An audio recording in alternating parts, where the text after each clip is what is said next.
Hello, church. We're looking at Revelation chapter 18 today for our daily Bible reading. And our phrase for the day is no more.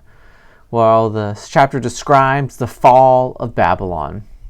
And this kind of starts off by kind of having this angel call out, telling God's people in verse 4, says, "Then I heard another voice from heaven saying, 'Come out of her, my people, lest you take part in her sins, lest you share in her plagues.'" So this call for the believers in Babylon to flee, to leave, right? They've endured this hardship, but to flee the sins of the city, to flee the plague, the punishment that is coming upon Babylon as it falls.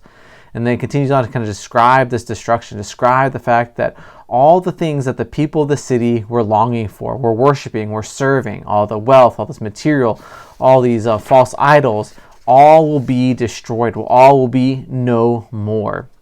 We see it over and over again throughout the rest of this chapter, this call that, look, everything these people are waiting for, all these things the merchants were hoping to sell, there's no one now to buy it. All the things that were in these shipbuilders and shipmasters, all these things that they would carry back and forth into port are now no more. All the things that people spend so much time and energy concerned about on earth will all be destroyed. So how often does that happen in our lives? We get just distracted and convinced that the material things, the things of this world, things we can buy, the things we can see are what really matter, what we should be striving for. But this chapter realizes us and brings us to the question, look, all these things will be destroyed.